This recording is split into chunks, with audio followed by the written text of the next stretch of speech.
today's episode, we're counting down some of the most horrifying snake attacks ever recorded. From a teenager who dove into a flooded canal with a giant python waiting beneath the surface, to a wildlife researcher who believed a black mamba was safe until it struck twice. These are the encounters that ended in unimaginable tragedy. The king cobra, that outsmarted its keeper. Some snakes strike immediately when disturbed, and others scheme their vicious attacks. Krishna, a 13-foot king cobra from Thailand, fell into the second category. Its handler was Brent Lively, a fixture in Florida's exotic reptile world. At 34, he held a Class II venomous reptile permit, built a converted garage serpentarium with climate-controlled enclosures, and had amassed around 3,000 social media followers who watched him free-handle deadly snakes without hooks or tubes.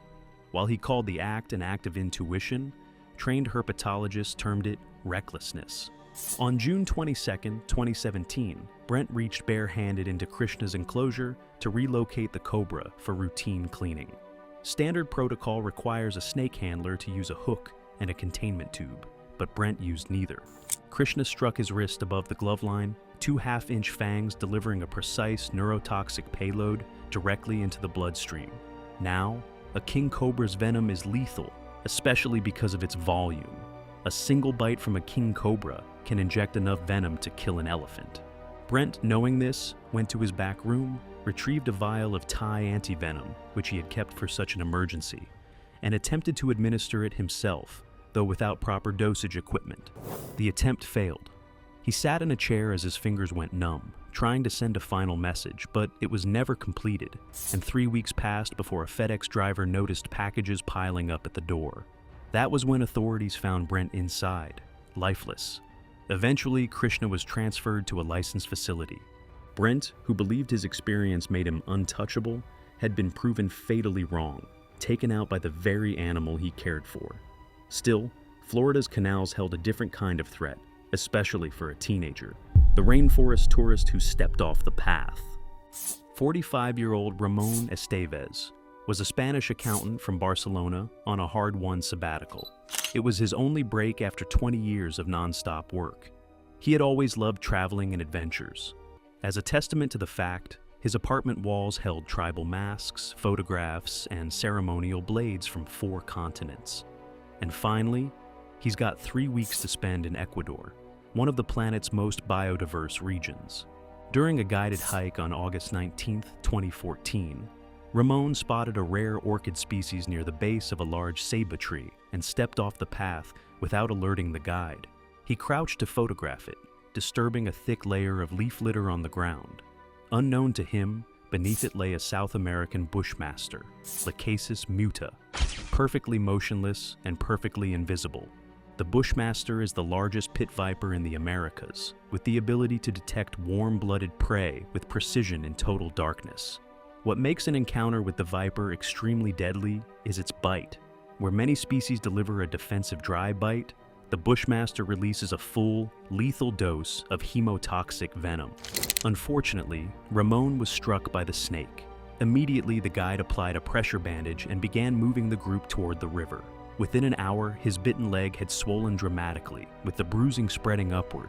When they finally reached the boat after 3 hours, he was barely responsive. The rural clinic he was taken to had only polyvalent antivenom, not the specific treatment required for such a bite, so he had to be transferred. He lost consciousness during the river journey and was pronounced dead at a hospital in Esmeralda City. His case became a formal cautionary example used by tourism authorities. The rainforest had claimed one life through a hidden predator, but thousands of miles away, another deadly snake was waiting inside a place that should have been the safest. Medusa in the farmhouse. The farmhouse at the end of the gravel driveway looked like any other in Oxford, Indiana. There was a white clapboard house, a wraparound porch, and snow curling around the door frames, given February. Inside was a different world. Marcus and Rachel Ashmont had converted half of their living space into a humidity-controlled reptile room, housing over 15 species. Marcus bred rare morphs and sold them to collectors nationwide. Rachel, a veterinary technician, kept the animals healthy. They were known in the reptile community as responsible keepers. What nobody knew was that behind a false wall sat 3 illegal reticulated pythons. These are the world's longest snake species, capable of exceeding 20 feet and weighing over 200 pounds. The largest of the 3, a 16-foot female named Medusa, had been acquired through underground channels 2 years prior. When Rachel left for work, on the 12th day of the month, Marcus entered the reptile room around noon to begin feeding. He had set up his camera on a tripod for a YouTube video. When he reached Medusa's enclosure, the latch was ajar, and the enclosure was empty. He then began searching methodically, not yet alarmed. What he did not know was that Medusa had been free for hours, and she had already located his heat signature. The attack was silent. She was around his torso and neck before he could react. His single strangled cry was the last sound he made. He managed to dial his phone during the struggle, but he reached the wrong contact, who didn't answer. As he slipped into unconsciousness, the phone slipped from his fingers. Rachel found him at 5:30 that evening. She began CPR, hoping she could revive him, but Marcus had been dead for hours. Animal control arrived 20 minutes later. Forensic examiners confirmed the cause of death as asphyxiation from thoracic compression. Their investigation also uncovered a black mamba and multiple prohibited species in the hidden compartment. The offending snake, Medusa, was euthanized and preserved as an educational specimen at a nearby university. Across the ocean, a schoolgirl sat down at her desk and found something far worse than a test: the mamba in the classroom. Melody Chapura was an A-level student at Rashinga High School in northern Zimbabwe, and by all accounts, the kind of young woman who made everyone around her better. She volunteered at school events, helped cook for fundraisers, and had set her sights on becoming a psychologist. On January 12, 2023, the 17-year-old kissed her parents goodbye and left for school, unaware that the day would end without her. Her encounter was with the black mamba, Africa's longest venomous snake, reaching up to 14 feet in length, and the fastest. During afternoon sports on the playing field, the snake had entered the school through an open door, moved silently through empty corridors, and settled beside a chair in Melody's classroom. What drew it inside could have been vibrations, cooler air, or prey scent, but that was never confirmed. When Melody sat down at her desk before the end-of-day bell, the mamba struck her thigh without warning. She looked down into its open mouth, that signature black interior gaping wide, before the second strike landed. Her screams caused an immediate pandemonium. Students leapt out of windows while some responsible teachers rushed toward her. By then, the snake vanished. Without anti-venom, black mamba venom induces full neurological collapse in under an hour, leading to seized breathing. In rural Zimbabwe, that hour is rarely enough time to reach a treatment facility. Melody was carried to Ringa Medical Clinic, but the venom spread faster. Her father arrived 20 minutes after the bite to find his daughter already fading. An herbal healer he brought with him could do nothing.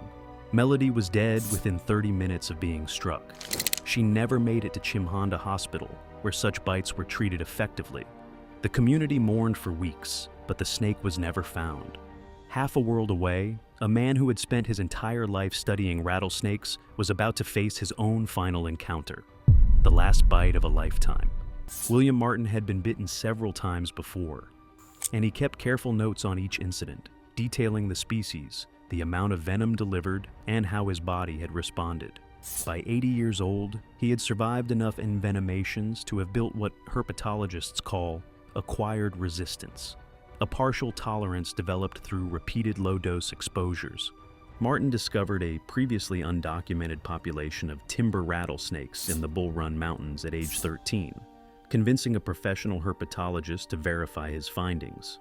That early encounter launched a decades-long career that included co-founding the Virginia Herpetological Society, earning a biology degree from the University of South Florida after a tour as a paratrooper in Vietnam, documenting snake populations across 4 continents, and appearing alongside Steve Irwin on The Crocodile Hunter.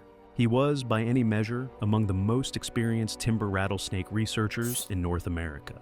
Timber rattlesnakes, also called Crotalus horridus, are the largest venomous snake native to eastern North America, delivering a hemotoxic venom that destroys red blood cells and disrupts clotting.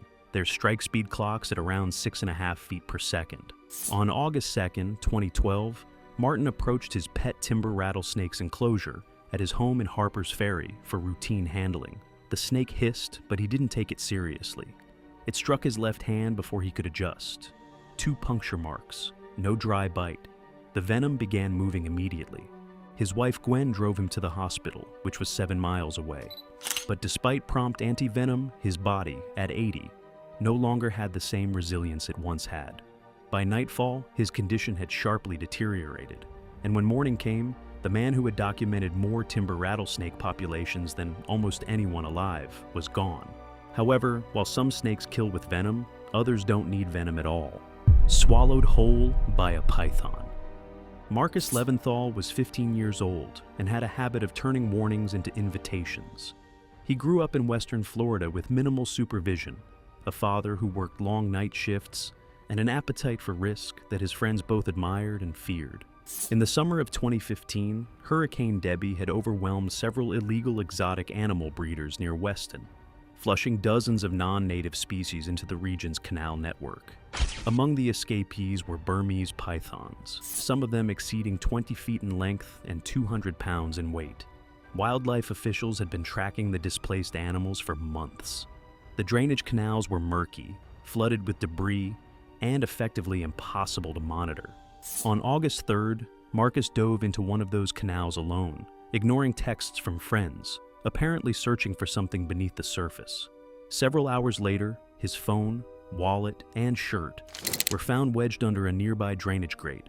Investigators believe a python struck from beneath the debris-covered shallows, mistaking the splashing teenager for the wild pigs and deer that regularly visited the water's edge.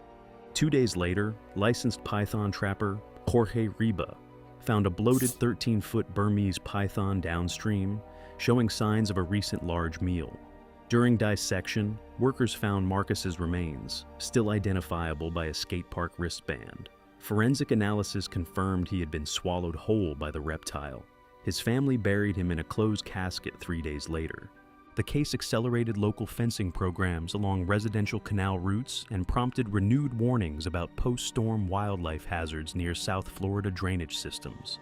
The rice field at dusk. In the Chiang Rai province of northern Thailand, the harvest season compresses entire communities into the same narrow hours. Families work the paddies from dawn until darkness, pushing hard before the rains arrive. On September 3rd, 2016, 13-year-old Molly Rottenpong was finishing up in her family's field when she walked to the canal edge to retrieve a sickle she had left in the mud earlier that afternoon. Her grandparents were packing nearby. She leaned down to grab the handle, fingers brushing the blade, and that was when the reticulated python struck. It had been waiting, tracking the warm-blooded animals that came to the waterway, frogs, small mammals, and, that evening, a small girl who weighed under 85 pounds. She couldn't make a single sound before the coils were around her. Her grandparents noticed she hadn't returned when the neighbors confirmed she hadn't walked home ahead of them. A search party was formed within minutes, moving toward the canal with flashlights and machetes. Former hunter Chai noticed drag marks through flattened grass and disturbed mud. He followed it, cutting into the undergrowth roughly 20 feet before his light found the python still coiled around Molly's motionless form.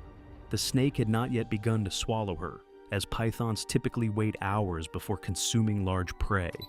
One blow from Chai's machete severed its head.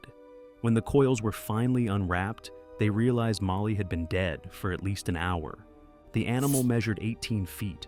Wildlife biologists later confirmed the python was healthy, and in its prime, likely an established resident along the canal. Human agricultural expansion had brought the girl into a territory the snake had held far longer. She had no chance. The irony of snake attacks is that they also take up residence in urban areas, like an apartment building in New Brunswick, where they pose a danger its residents never knew existed: death through the ceiling.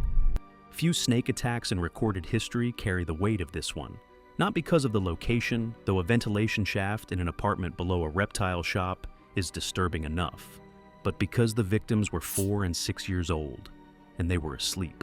Connor and Noah Barth had spent the afternoon at a nearby farm with their friend, the son of Jean-Claude Savoy, who owned Reptile Ocean in Campbellton, New Brunswick.